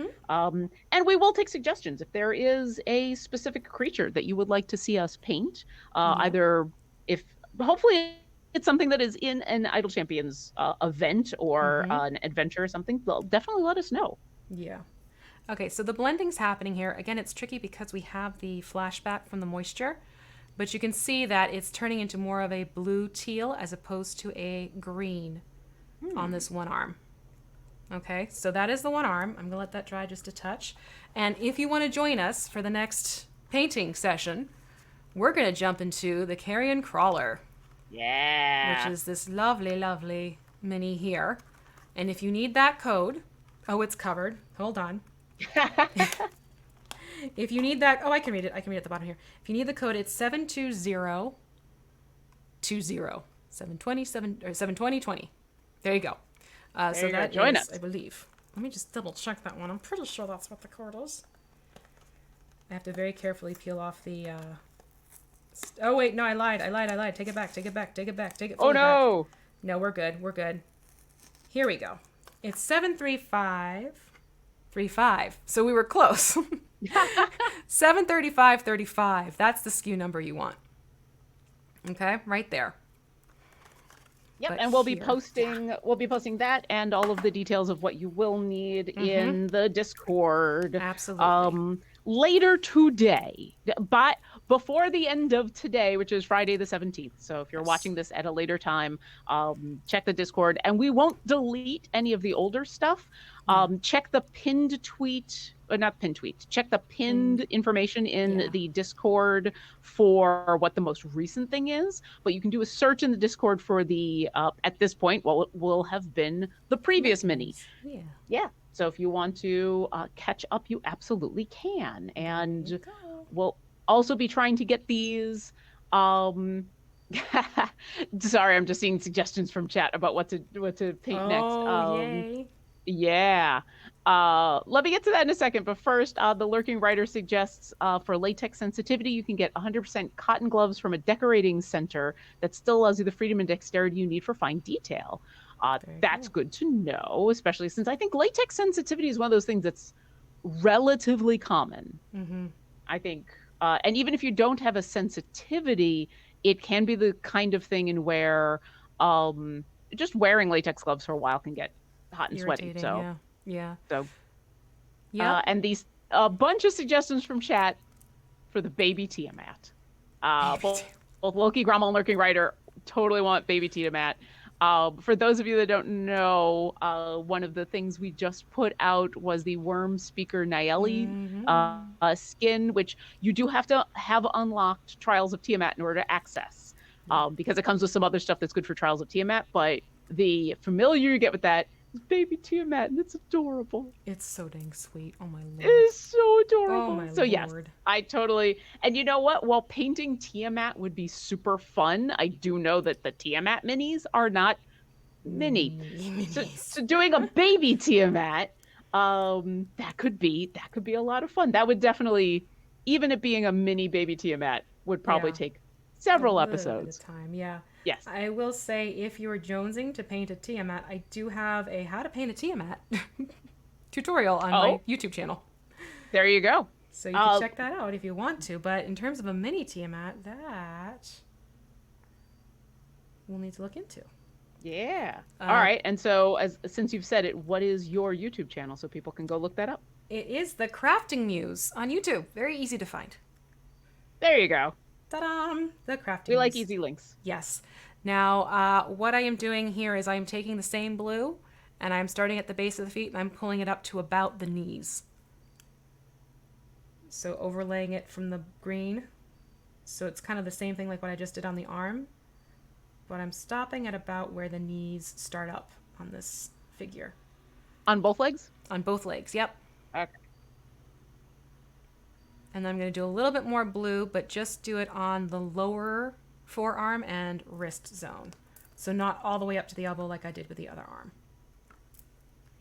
I like how this is, at least on mine, and maybe I'm doing this wrong, but I like what it's doing because of the way that you're pulling up the leg. It's making some of the wash pool around the feet. And so I'm kind of ending up with um, a much more blue at the very, very Yep. bottom of the foot. And that, I kind of like how cool that's looking. Yep. That's why I said hold it upside down, because when you turn it right side up again, things will pull down and it kind of gives you a neat blend effect. Yeah. Fully intentional. All right. Okay. I'm running out of paper towel. Oh Ah! dear. Oh dear. No. I mean, I got a lot more. I'm running out of paper towel on this desk. Let me Yeah. do a little bit of, Okay, so I'm happy with this. So that's really where we're putting all of the blue. If you want to, riff and go more blue because you like your blue, then by all means, do it. This is your Myconid ultimately. I did put a little more blue on there. I am liking the color on there, so. Yeah, so it's totally cool then. Yeah. But this is where I'm going to leave the blue for me on my mic. And then we're going to go back up to the top of that cap. The one that is all yellow right now. And we're going to add in the red. Remember how I said red likes to play a little bit too much? I purposely save my red washes for last. Just That because I makes don't sense. want to have it feeding into other colors unintentionally. Like when you're intentionally trying to do it, then yes, by all means go for it. And I opened this up before sharing what I'm using. So I'm going to be using the Citadel shade Caroberg Crimson. This is a beautiful, stunning crimson tone. But Lauren, you have that red that you were using before. Yep. Which you can use that again. Just make sure it's much thinner than what you did on your Ike. Will do. And that will give you a similar result. I'm going to rinse my brush, still using that 3. 3s are great for doing wash blends and getting washes onto minis, I have found. But we're going to hold the Myconid upright this time. It's supposed to upside down. And I'm going to dip my brush into this beautiful red. And you can see, I'm looking at the reference here, you can see there's this red tip that happens on the top of the cap. So I'm going to do that. I'm going to take the Caroberg, and I'm going to start by edging it onto the top here. And you can see I purposely had the yellow there to begin with because it'll start blending. So I'm going to edge a little bit around the top. And then once I get those edges addressed, I'm focusing and trying to speak at the same time. Sorry. No, that's okay. I kind of, we're both have that streamer mentality of like, oh, there's silence, we must talk. But you know Yes. what? Painting is also a very relaxing thing. And I think it's okay to have like that, A little breather. And then what I'm Yeah. going to do once I get everything edged, I'm going to just feather that red a little bit more into the yellow, which you can see happening here. But make sure you're pulling back towards the red, not up towards the yellow. So you see I start my brush and I pull it back, not the other way around. Okay. Because that'll keep the wash focused towards the back portion where the red gets more intense.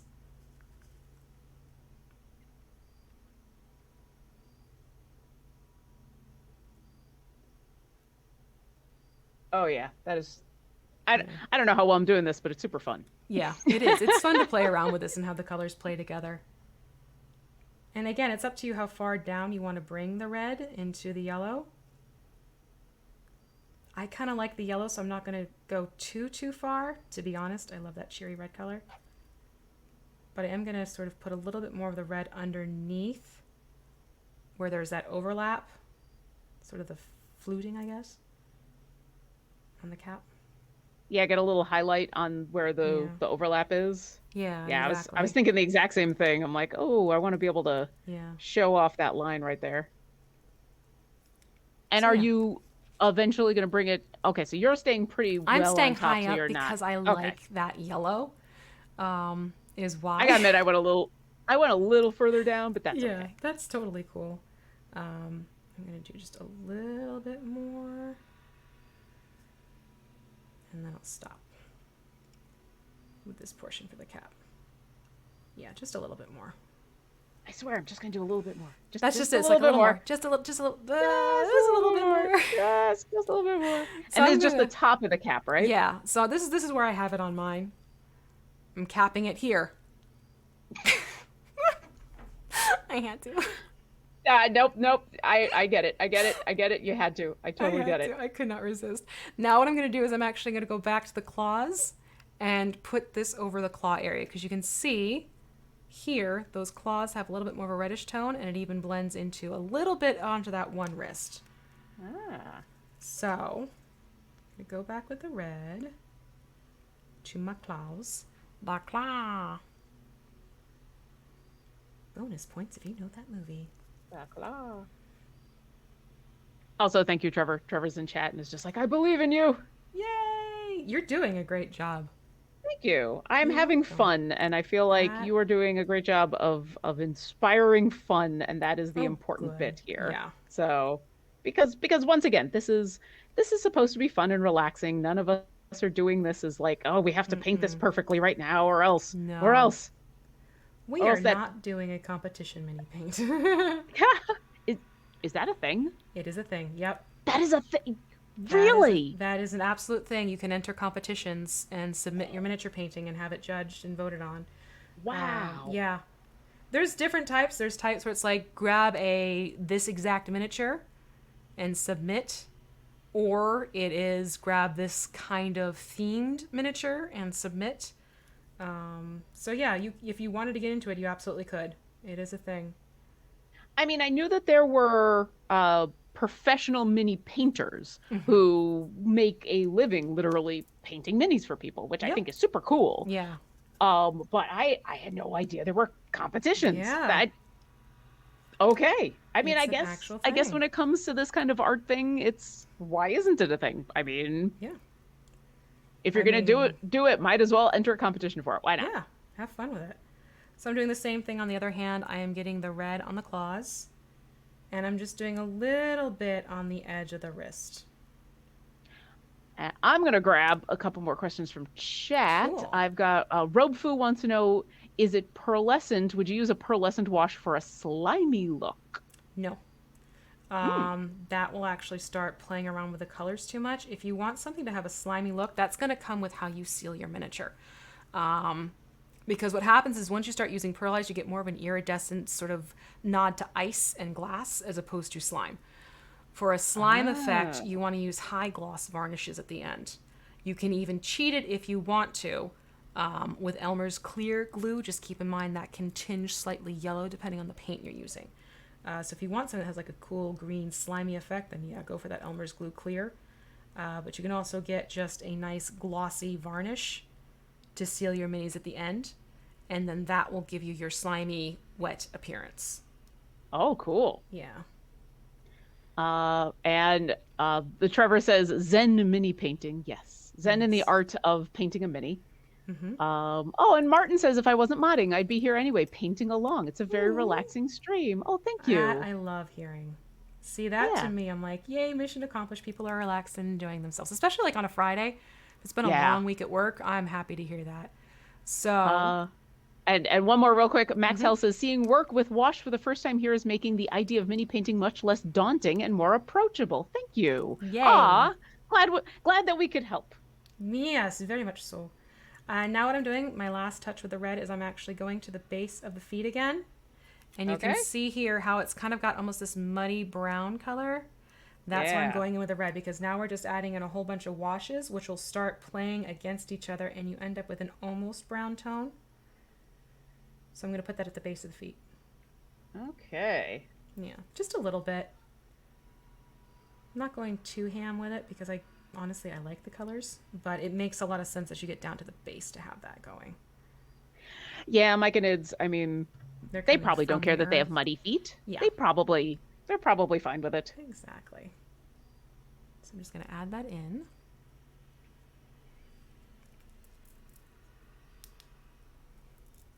Hey. There we go. You can Oh, see and we're starting to get. T-Bear1 is asking about what paints are we using. So you can find out details about the paints that I am using in the list on Discord. The paints that we put out as the suggested ones that you pick up for if you are looking to just get started. I'm using those same paints. So these are, I'll just grab one of these. These are the Game Color set. Yep. It is, Vallejo. yeah, from Vallejo. Let me grab. I have the box. Get the box. Box kind of looks like this. Yep. Obviously, it doesn't have the paints in it because I pulled out all the paints, but yeah, it comes with a whole set of colors, and they're all acrylics, and they have been working really, really well. Mm-hmm. I'll put that there. And then I'll speak And to yay. yeah, I'll speak to generic paint colors too in case people have different brands. But yeah, this is basically where we have Mike sitting now. And now I want Mike to dry a little bit. Oh wait, one last thing. Forgot. There is, you can notice on the image here, a little bit of a red knee. So I'm going to go back in and just do a little bit of that red wash on a kneecap if you want to. You don't have to, but I kind of want to because I think that looks cute. Do that. Just like that. And now I'm going to Instead of a red right hand, we've got a red right knee. There we go. So I'm going to let this dry now. And we're going to go back to my Mikey and your Ike. Hey. Hey, look at that. The one who's already got a lot of brown. Yeah. And we're just also, don't forget to rinse your brush. Oh, absolutely. Yeah. Rinse those brushes. Okie dokie. I almost said okie dokie pokey bears. Little quirk. I mean, you could have. There'd be nothing wrong with that. I just did. All right, I'm going to go back to my white, just pure white. Oh. Little dot on the plate. Oh, it's more than a dot, but you know, try and get a dot on the plate. It's a dot-ish. It dotted. It dot-ish. So I'm going to go back to the details brush. This one, which was the 10/0. Ta-da! You can see right there. And basically what you're going to do is pick up the little brown fellow with the red cap and just do a little dip of the tip of your brush into the paint so that it is loaded with a bead of paint at the end. You don't want to dip this too far in. Okay. And now you're going to let, I find it helps to sort of hold the mini like this to give you more control work. And what you can do is, it's called steeple. Steeple your hands together so you can have resistant force of your palms like this. And it'll actually give you more control over your paintbrush. You'll find it also helps to pull it in close to your body, like how I'm holding it right now to do the dot work. Obviously, I can't do that under the camera, but Lauren, for yourself, I'm just, no camera, you stay. I know. You'll find it easier to pull it in closer to your chest to do this. Yeah, I just had to adjust the microphone to make sure I'm not painting the microphone. But yeah, there you go. So then what you can just do is go in and let the paint work for you and put a little dot onto the cap of the mushroom. Oh. And you can make it various sizes. But just have fun and dots. There's no rhyme or reason to it. Wherever you feel like a dot is speaking to you, kind of like, you know, trees and landscapes. I am going to spin this around to get to the other side just so it's a little bit more of a natural angle for me. But depending on how hard you push your brush against the mini will dictate how big of a dot you will end up with. I am so impressed by how tiny of a dot I can get with this tiny brush. It is. I'm amused by the tiny dots. Isn't that fun? Oh my god. I'm going to put way too many dots on here because I'm going to be just dotting everything and I'm not going to care. That's okay though. Ooh, look at the tiny dot. Little dots. Oh, I actually ran out of paint. Yeah, you might need to reload. Too many tiny dots. That's okay, though. I think it's fun. Hey! How's it going? I like it. It's hard to show on camera, but there we I'm go. getting a glimpse of it. That's adorable. Yes. I like it. Yes, Trevor. Happy little dots. Happy little dots. Bring out those. I also went a little bit dot happy myself, but I'm not complaining at all because I love how that looks. That's fun. Yeah. That's a lot of fun. And then I'm actually going to rinse my brush really quick because my paint, sometimes you'll find the paint gets too much on the tip of the brush. So you want to rinse the brush back out and then roll it onto your paper towel to help preserve the tip. And then I'm going to go back in and I'm going to do just a couple little dots on those wee little mushrooms. If you're comfortable doing that, then by all means, go in and put in little dots on your mushrooms. I don't know if I'm comfortable, but I'm going to do it. Okay. I'm going to try it. We're going to do it. Give it a whirl. What's the worst that happens? Nothing. Nothing. It just, I'm also going to try and get onto... The wrist is the one that's kind of like, ooh. This is that moment where you have to remember that, even if you're going to end up in a weird position to like, all right, I'm going to just stretch and sit before I try this. Here we go. All stretched out, ready to go. There we go. Okay, so there we go. I'm going to leave it at just a few little... Oh, wait, hold on. I take it back. I lied. Another one right there. So I'm happy with this. You get this little nod of the mushroomy, dotty goodness. Oh, that looks so cute. Ah, so deadly. Amazing. So deadly, so cute. Okay, so those are the dots. I'm liking how this is looking. So now, since we're getting comfortable with dots, we're going to go back to black. Yes, that's a song. Okay. Back in black. You'll need just comfortable with dots, back in black.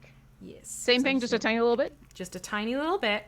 And what we're going to do is we're going to start dotting our actual eyes. Not the letter, but the physical part of the body. The eyes. So similar concept, just a little bit onto the tip of your brush. And if you hear my stomach grumbling, I promise I ate my lunch, but it's also going to be dinner time for me. Well, we are slowly getting towards the end of the stream, so if you have joined us, thank you for joining us. If you have any last-minute questions, definitely get those in so that the wonderful Martin can grab them in chat. But meanwhile, let's dot our eyes. So I'm just going to go in and I'm going to dot. You'll see there's a little eyeball. Oh, yeah. Okay. And I'm just going to give it a little black dot, which you can see. Oh, thank you. Light is working with me. You can see how I just dotted that eye right there. Yeah. Okay. Okay. And if you're having issues with dotting the eyes on your minis, turn your mini upside down. There is a reason for that. Because is that the uncanny valley thing? No, it's matrixing. What happens is your brine. Sorry, I suddenly turned into what's his face from Mary Poppins? Dick Van Dyke. Thank you. I don't remember the character's name, but Dick Van Dyke. Bert. So what happens is, I can't speak and dot at the same time. What happens is when you look at something that resembles the human face, your mind will immediately matrix, oh, I'm seeing the features of a face, which actually makes it harder for you to find the right placement for the brush because you're seeing something as a whole.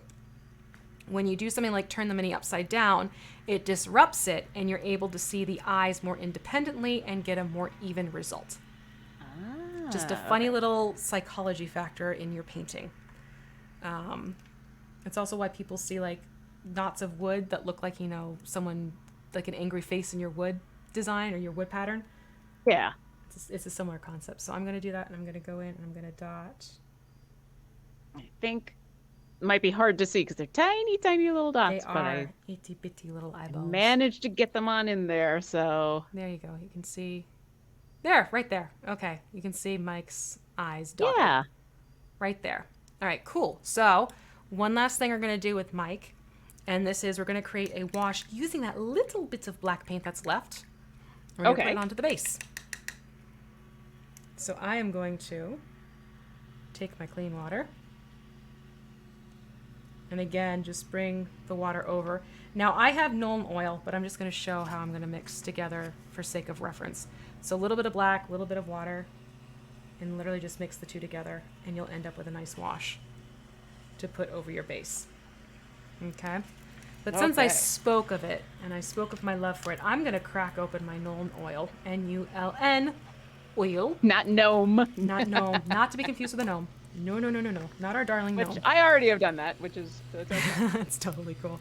So I'm going to go in and I'm going to just apply the black wash, whether you've mixed your own or using the Nuln, and just put it onto the base. Working around the feet. And what you'll see happens is it pops out the detail on the base of the Mini. All those lovely nooks and crannies that are in the soil detail. And hold it upright when you do this. Otherwise, you'll have that black wash bleed into your Myconid, and you don't want that to happen. Oh, yeah. Yeah. So we're just going to go around and do that.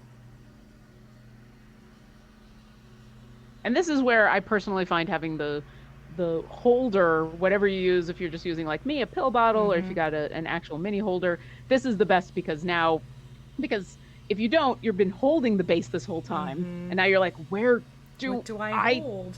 What do I touch? Yep. What I don't know what to do next. So yeah, this is the moment that I'm most grateful for my pill bottle and a little bit of sticky tack. Yes. So you can see now all these lovely little grooves and details are brought out by that black wash. And I'm just going to let this dry because technically now my Mikey is dunsies. Oh my gosh, it looks so cute. So I'm going to let this dry for a little bit before I move on and do any attaching to the base or anything like that. I am also going to bring out our Mike. And since I have him going already, I'm going to do a wash as well on that base of the black. Oh, yeah. To get that addressed. And again, it's just really fun for bringing out the texture and everything. If for some reason your washes bled down and really started to colorize your base, what you can do instead is create a black or a brown glaze, which is what we did with the mushrooms, the red cap part. That was a glaze. You can create either a black or a brown glaze and go and paint the base. And you'll still have the highlights pulled out, but those two colors will help mute any more vibrant tones that might have gotten onto your base. Or you could just flat out paint it a flat black or a flat brown and then go in and dry brush like we did in the past episode to bring those details back out again.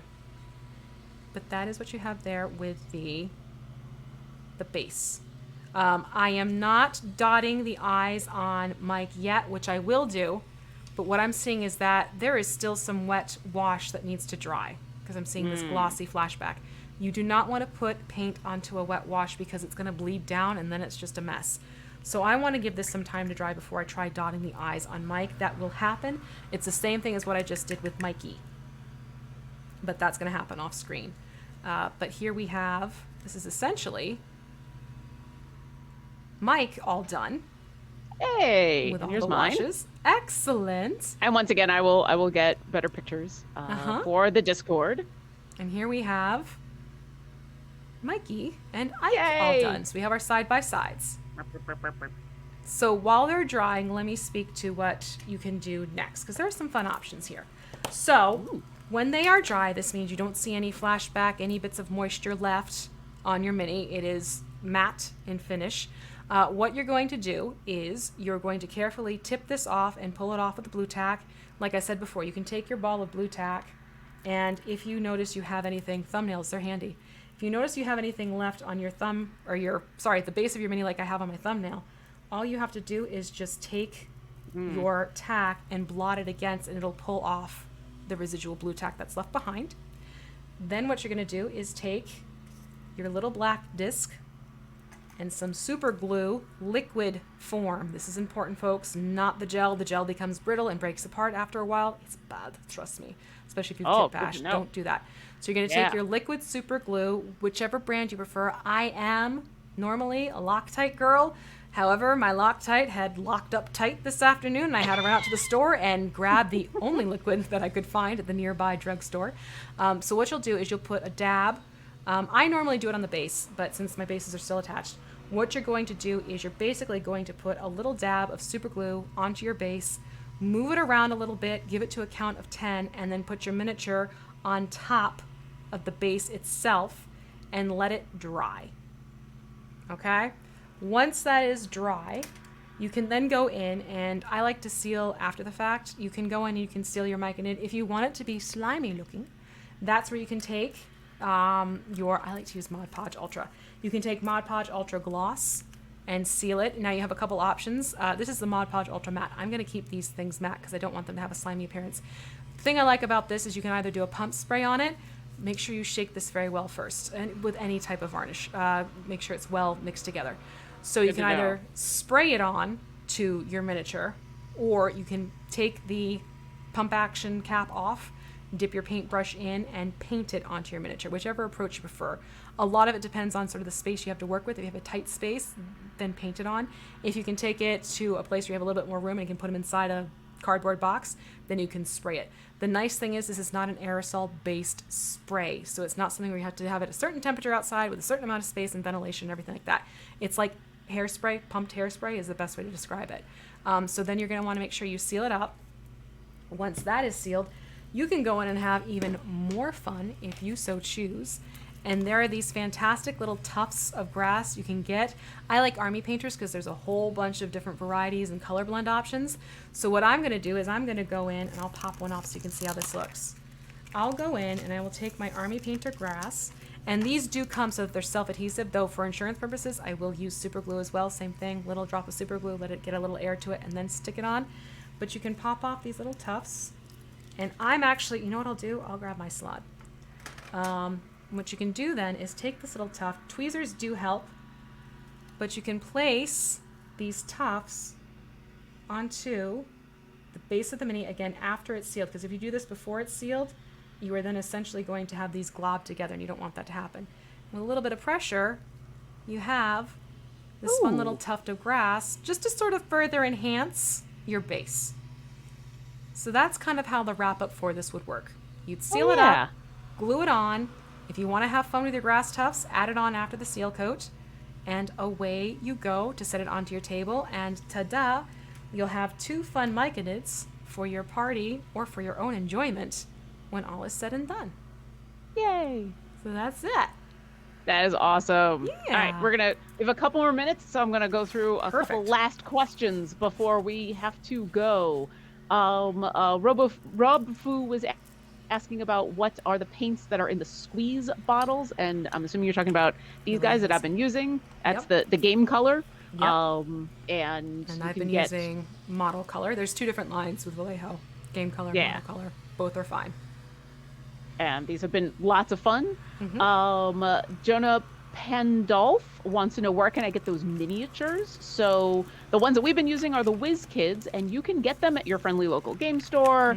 You can order them online. They have been out for a little while. Let me grab the back. You can check out dndmini.com. That is the official Dungeons & Dragons resource for finding their miniatures at their store. There's also a couple other online providers that you can check out too. Literally, if you type in D&D, Nolzur's Marvelous Miniatures, Adult Myconid, I know that's a long title, but that's what you want to use. If you type that into your search engine, whichever one you choose to use, you should get some shopping hit results for where you can purchase these minis. They do show up on other places, but I would start with dndmini.com and go from there. Yep. And if that is something that's not working for you, talk to your friendly local game store and see if they can get them for you. Eldion wants to know, what does the Citadel Washes come in a kit by chance?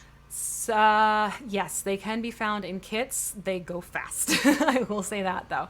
The kits are usually a high demand, but you can find them sold individually, again at your local game store and again online as well. They are an investment, but quite frankly, in my opinion, they are very much worth the investment because they do such a great job. And I haven't bought washes in a year and a half, just from using those little pots that I've had. So once you buy them, you'll have them for a while. A little goes a long, long way. I mean, same for these paints. I'm sure, all the minis we're going to be painting over all these weeks are all going to be plenty of paint with those. Absolutely. A couple more. Duna Kunt wants to know, has anyone made a joke about the Myconids being fun guys yet? Thank you. Uh, and Matt Prowse UK says it's a beautiful and fantastically painted mini. Well, thank Well, you. thank you so That much. is awesome. So yes, we're for our next mini, we're going to be doing the carrion crawler. There will Which be I have here. information about what you need for the carrion crawler in our Discord, discord.gg/idle champions. I Mm-hmm. will get that into CORD. There we go. Typing and talking at the same time. The reason we put it in Discord is just because it's not a lot of stuff, but it's a lot of detail on what stuff that you need, and so it's a little easier to have it in there. So go on in. There is a Paint and Slay channel that you can just look in, and hey, if you've been painting along with us, go ahead and post pictures of your minis, or if you have other minis that you've been painting, let us know. Yeah. And we're excited to move on to mini number 3, I guess, because we got 2 We got done. 2 done in 2 sessions, which I think is quite respectable. And I can't wait to see if you've painted along with us. Please, please, please join the Discord, jump in and share. You'll see a few other people have shared different miniatures, which, by the way, fantastic. They looked so great. It was fun to see today.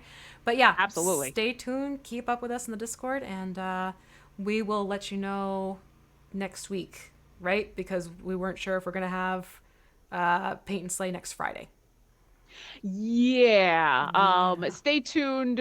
We are going to be a regular show, but we might be off next week. We will let you know shortly. So stay Yes. tuned on Mondays when they usually post the entire schedule for the week. So take a look. If we're not on next week, we'll definitely be on the week after. We're going to be doing that carrion crawler. We'll be back for more Peyton and Slay. I'm excited. Thank you I so can't much, wait. V. Thank you, Lauren. I've had so much fun with you. So, all right, everyone, have a great weekend. I'm going to wrap up the stream like I like to wrap up streams all the time. Be good to Go yourselves, for it. be good to each other. See you on the flip side. Take care, everyone. Bye. Bye.